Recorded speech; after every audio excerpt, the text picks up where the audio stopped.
Welcome back to the Lydia McGrew channel. Before I launch into the topic of today's video and the series we're going to be on for the next several weeks, I want to make an announcement. This is important to me, and I hope it'll be important to you as well.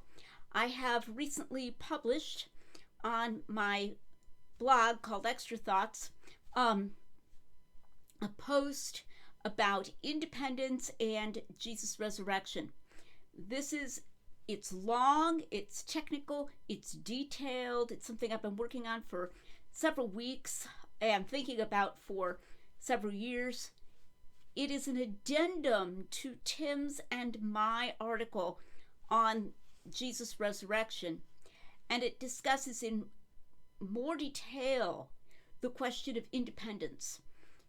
The size of the Bayes factor, which is a technical way we use to represent the strength of the case for Jesus' resurrection, in that article that was published way back in 2009, is very importantly dependent upon taking different named individuals and treating them as independent witnesses to the events surrounding Jesus' resurrection. And this has been questioned often by skeptics of different kinds, and the whole idea of overcoming the low prior by independent testimony is something that skeptics have often treated as kind of an unimportant point because, hey, these aren't independent witnesses anyway.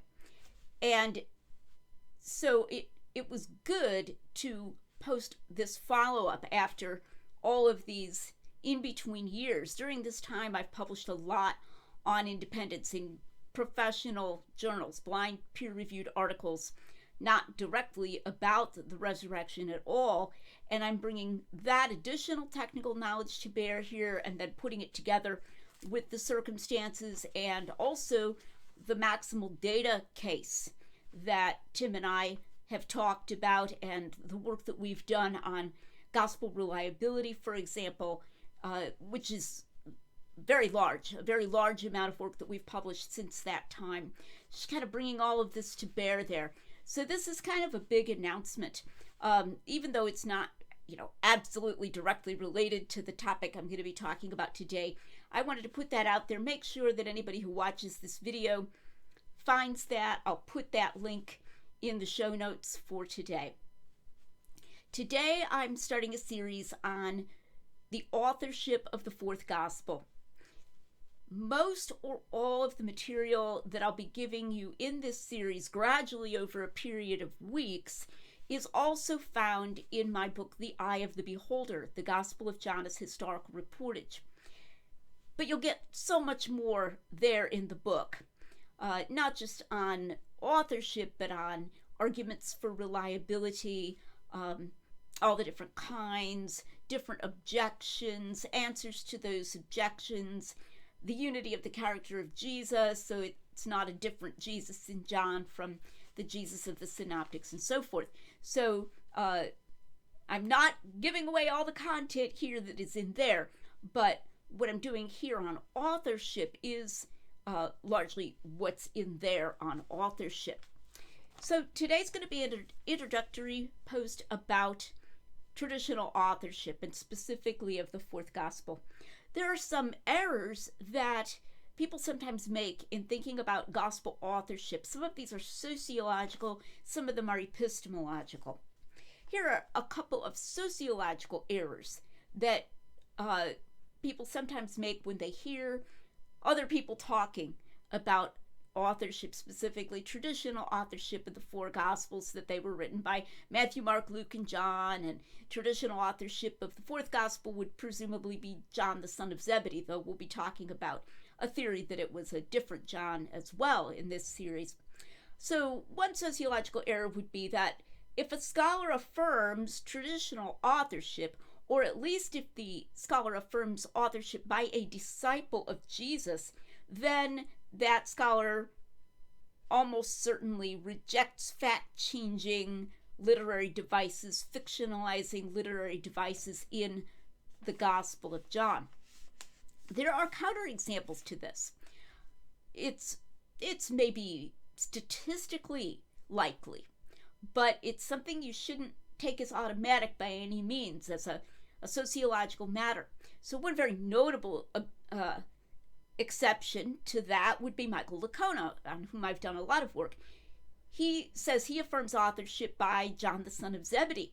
And to some extent, he'll even base kind of a conservative credential on that, or of his own, that he's more conservative than the majority of scholars. He's willing to stand up for authorship by the son of Zebedee and so forth. But then you find out that he thinks John the son of Zebedee was absolutely fine with changing the facts, even making things up like "I thirst," that Jesus never recognizably said.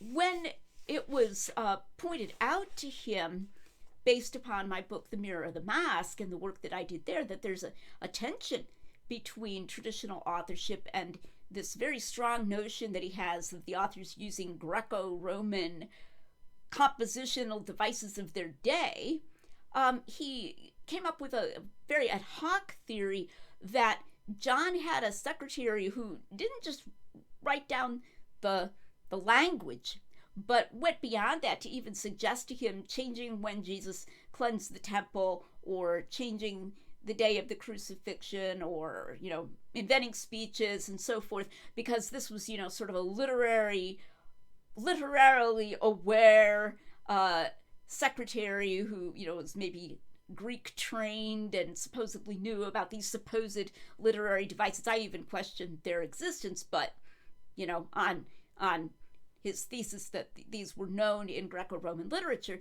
So this is not just a secretary at that point. This is a co-author. This is a very active co-author who's coming in there and saying, hey, I was taught this cool thing about changing stuff here. How about if we move the temple cleansing? And then John the son of Zebedee is like, cool, go for it, man.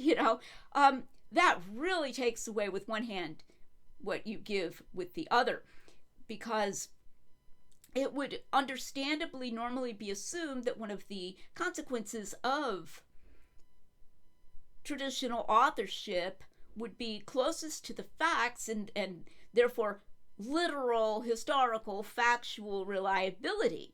But this picture is of a traditional author, John the son of Zebedee, who is working together with a co-author who is suggesting fact changing to him, and then John is going along with that. So you can't just automatically assume, oh, hey, this person says he affirms traditional authorship. That must mean that he thinks that this is, very, very, very factually, literally reliable historically in what it narrates. A similar example, though this person has a slightly unusual theory about authorship of John, would be Ben Witherington, who is known for suggesting that Lazarus may have been the beloved disciple.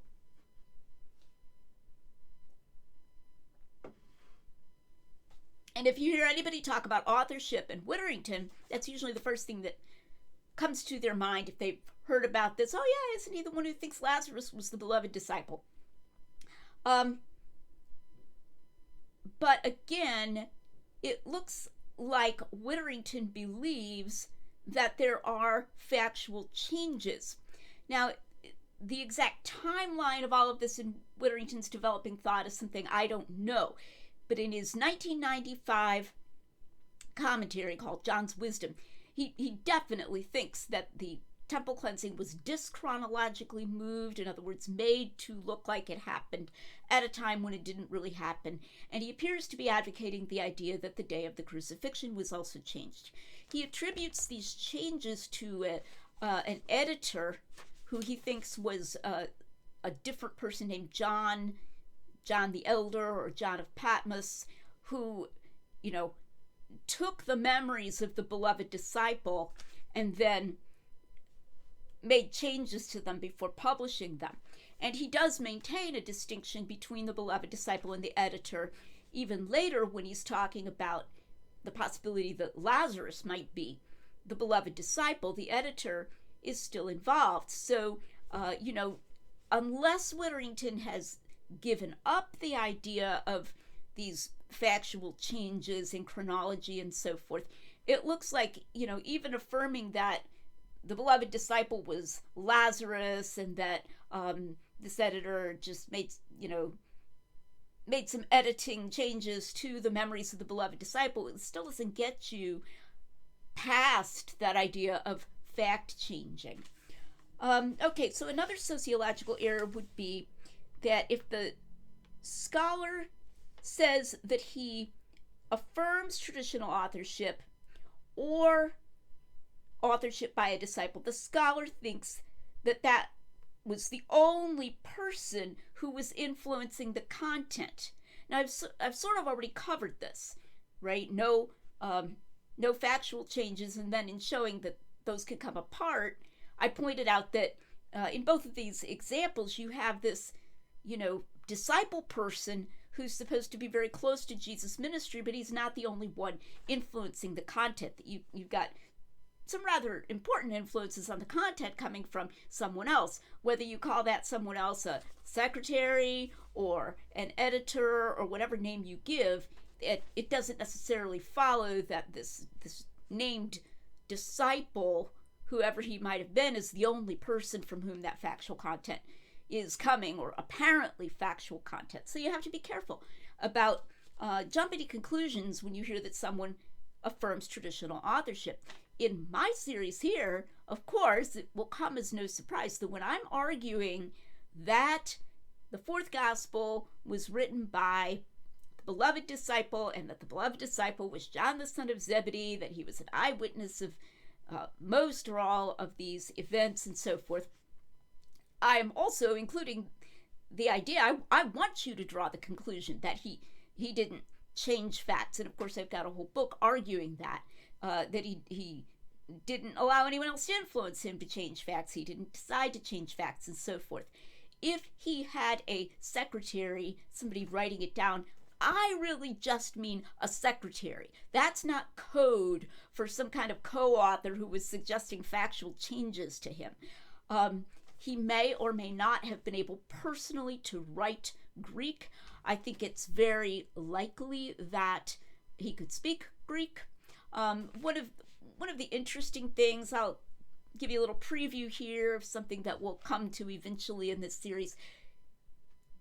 Scholars will also often emphasize the style of the Greek in John as being very distinctive in the fourth gospel and being very similar to the Greek in, say, 1 John, the epistle, which is true, okay?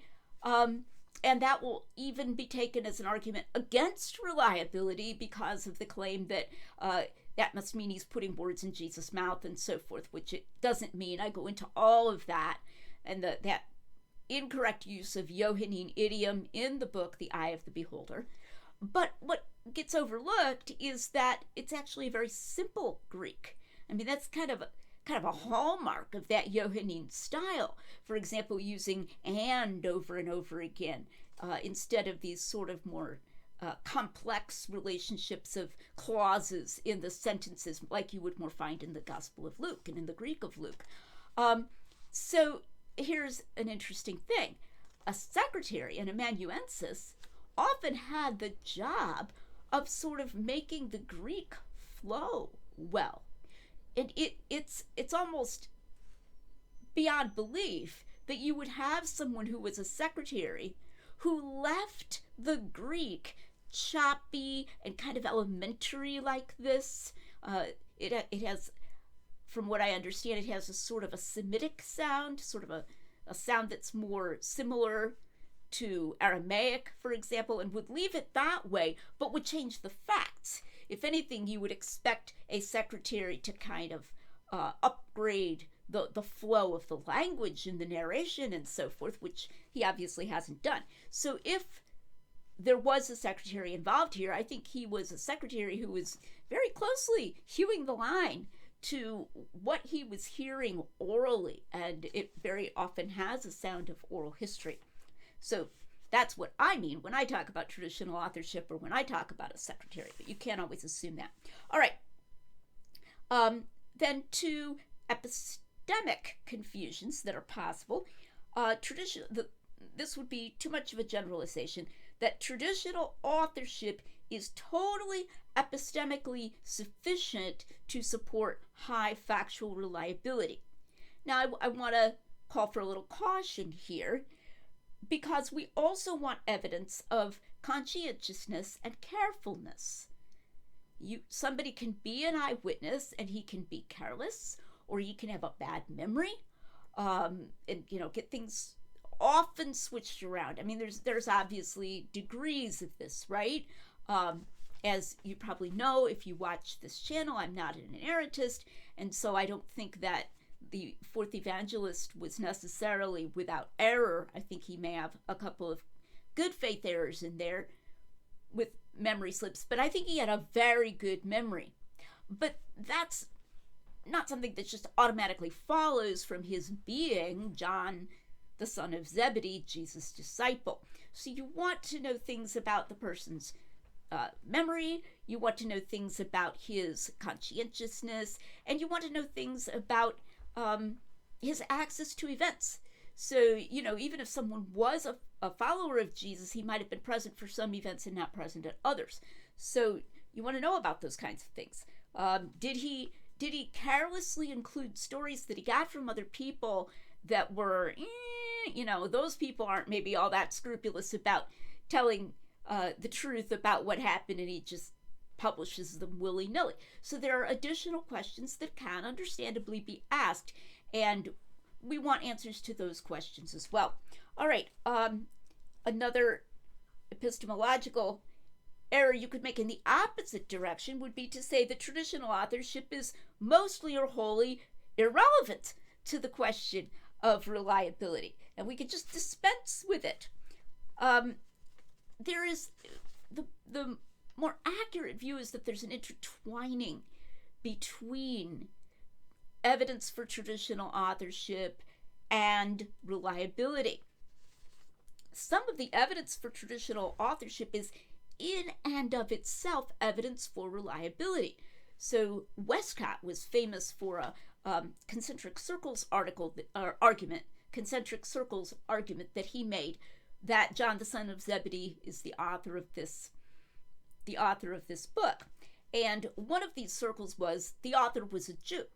Okay, and he took that from things like the things he knows about Jewish customs and the feasts and so forth, and his interest in those feasts at the time of Jesus, even prior to the destruction of Jerusalem.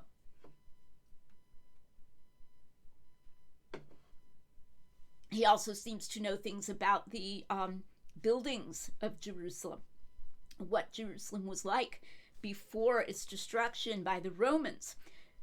So those things are evidence of reliability in themselves, because he's getting these things right about the feasts and Jerusalem and so forth. And they're also evidence of the Jewishness of the author, which, as far as it goes, points in the direction of his being one of the disciples at least. So sometimes evidence will fulfill both roles, both arguing for reliability and then, given the kind of reliability that it is, pointing in the direction of traditional authorship. Also, independent evidence for traditional authorship, like from the Church Fathers, points in the direction of access to the facts. If he was in fact a disciple of Jesus, if he was the beloved disciple, like an especially close disciple, and if he was John the son of Zebedee, he had access to Jesus' ministry. He was present for it. He was present, probably present from the time of John the Baptist all the way through to the cross. It says the beloved disciple was standing at the foot of the cross, right? Present in the Garden of Gethsemane, present at the cross, and present for several resurrection appearances, at least so we're told. So if he really was that guy, then he had access to Jesus' ministry. So we've got a couple different ways that these things are intertwined.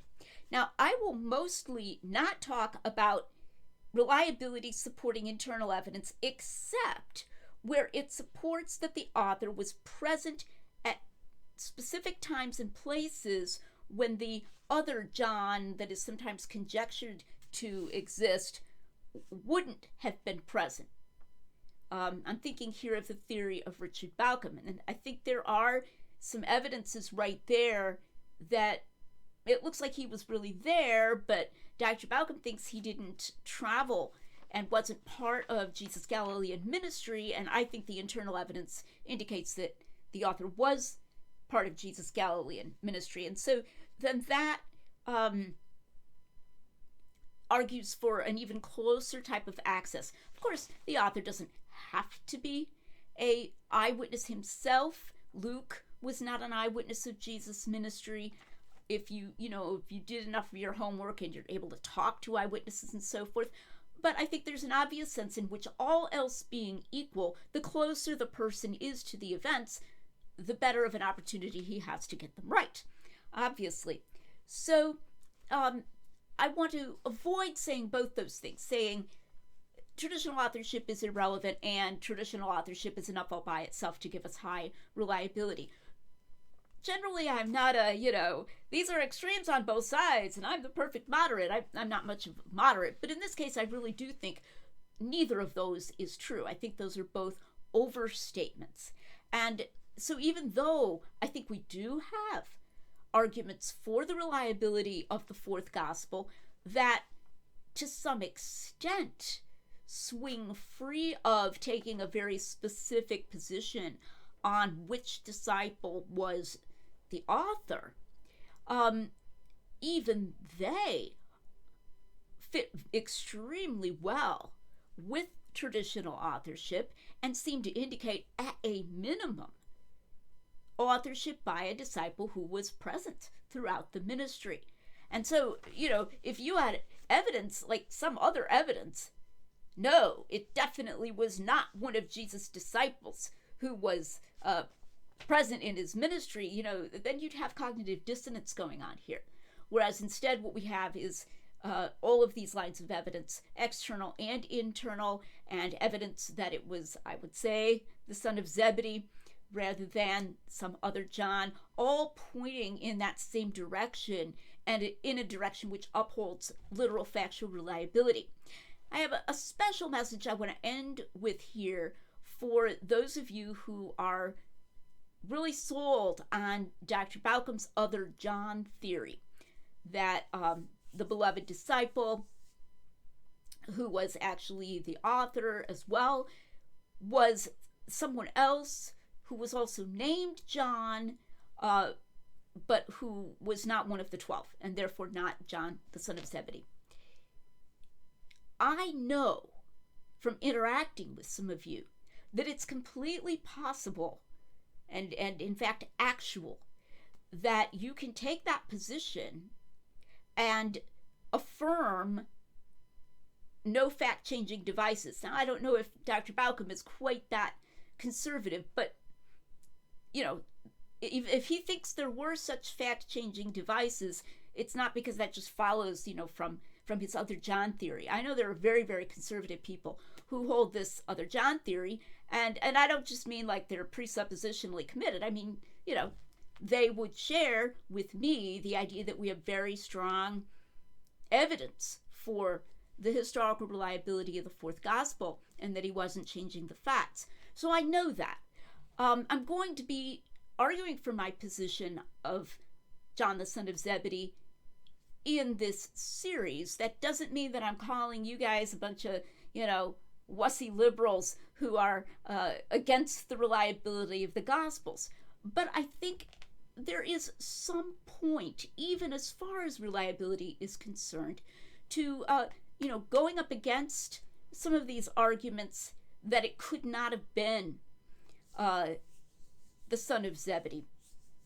I'll just give one super quick example of how this gets entangled a little bit. It's a very common argument that it couldn't have been the son of Zebedee, that in the chapter of John about Jesus' trial before the Sanhedrin, it says that the other disciple, who looks like it probably means the beloved disciple there, was known to the high priest. And the argument is, oh, come on, some fisherman from the Sea of Galilee wouldn't have been known to the high priest. And then that's used to argue for a more sort of aristocratic, if we may say so, author, someone who is from the region of Jerusalem rather than being from the Galilee region.